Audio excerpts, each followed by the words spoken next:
कौन है छठी मैया? छठ पूजा क्यों मनाई जाती है? छठ पूजा पर कैसे देते हैं सूरज को अर्घ्य? जाने पूरी विधि। और छठ पूजा के दिन सुनते हैं छठी मैया की यह कथा, पूरी होती है मनोकामनाएं। पौराणिक कथाओं के अनुसार जब ब्रह्मा जी ने सृष्टि की रचना प्रारंभ की थी तो उन्होंने अपने शरीर के दो हिस्से किए, दायां भाग पुरुष और बायां भाग प्रकृति का। प्रकृति के छठे भाग से षष्ठी देवी की उत्पत्ति हुई। इनको देवसेना भी कहा जाता है।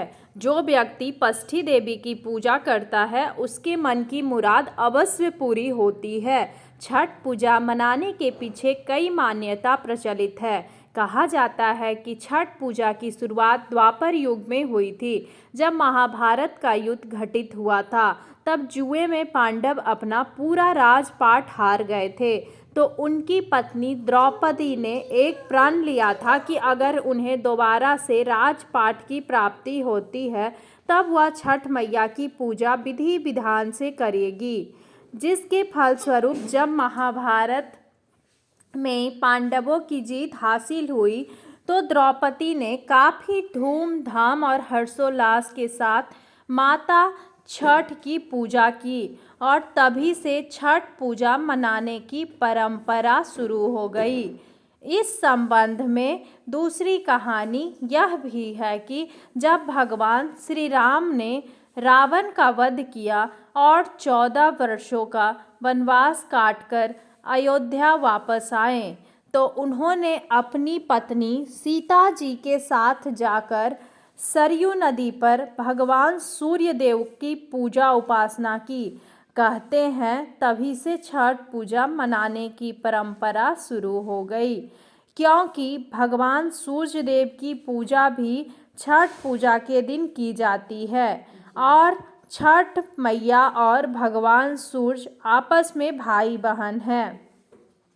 छठ पूजा 4 दिनों तक महापर्व चलता है और 4 दिनों में 4 प्रकार के पड़ाव में विधि विधान के साथ छठ पूजा का समापन किया जाता है।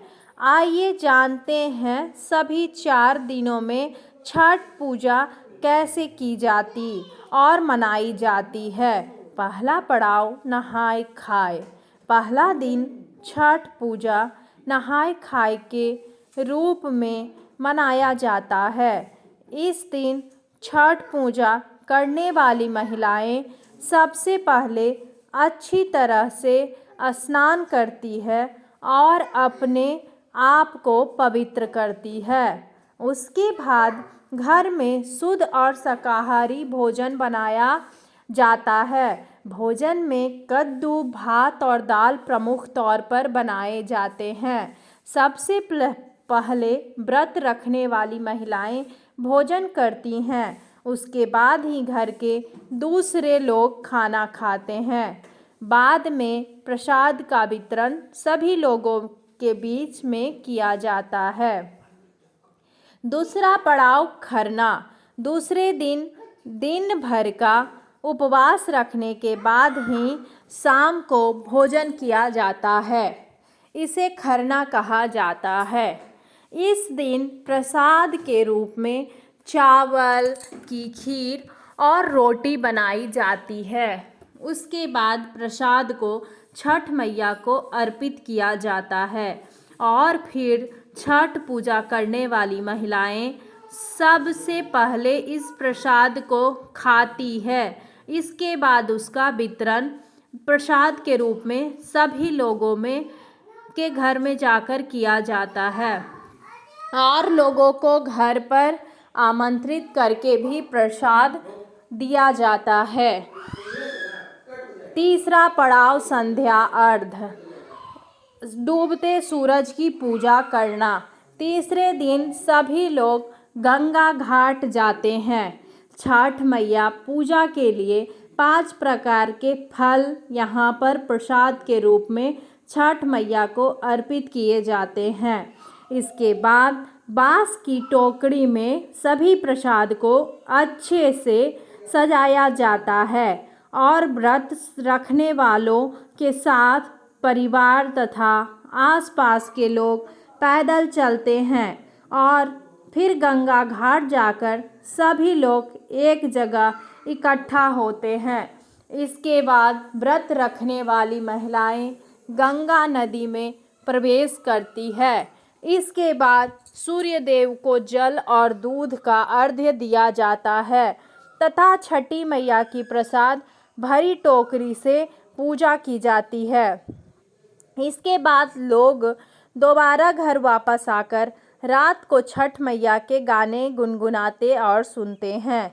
चौथा पड़ाव सुबह का अर्घ्य, उगते सूरज की पूजा करना। चौथे दिन सुबह के समय जब सूरज निकलता है तो उसकी पूजा की जाती है। पूरी प्रक्रिया तीसरे दिन जैसी होती है। यहाँ पर सबसे अंतिम में व्रत रखने वाले महिलाएं अपने व्रत को तोड़ती है। उसके लिए कच्चा दूध पीकर तथा छठ मैया का प्रसाद खाकर व्रत पूरा करती है और घर आकर चावल और कई सब्जियों को मिलाकर बनाई गई सब्जियां खाती है। इस प्रकार चौथे दिन छठ मैया पूजा का समापन सफलतापूर्वक हो जाता है। कौन है छठी मैया? पौराणिक मान्यताओं के अनुसार छठी मैया को सूर्य देव की बहन और ब्रह्मा देव की मानस पुत्री माना जाता है। इनका नाम पष्ठी मैया है, जिन्हें छठी मैया या छठ माता कहते हैं। छठ पूजा में सूर्य देव के साथ छठ देवी का पूजन किया जाता है, जो कि दोनों भाई बहन हैं। छठ पूजा व्रत कथा। एक समय की बात है, प्रियवंद नाम के एक राजा थे, जिनकी पत्नी का नाम मालिनी था। विवाह के काफ़ी वर्ष बीतने के बाद भी उनको कोई संतान नहीं हुई। तब उन्होंने कश्यप ऋषि से इसका समाधान पूछा, तो ऋषि ने राजा को पुत्र प्राप्ति के लिए यज्ञ कराने का सुझाव दिया। कश्यप ऋषि ने राजा के यहाँ पुत्र प्राप्ति के लिए यज्ञ किया और राजा की पत्नी मालिनी को प्रसाद स्वरूप खीर खाने को दिया।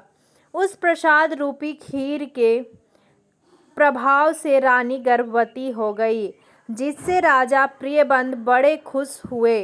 कुछ समय बाद रानी ने एक पुत्र को जन्म तो दिया, लेकिन वह भी मृत पैदा हुआ। यह खबर सुनकर राजा बहुत दुखी हो गए।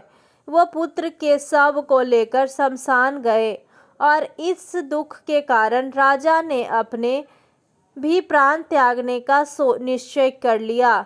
जब वे अपना प्राण त्यागने जा रहे थे, तभी देवी देवसेना प्रकट हुई।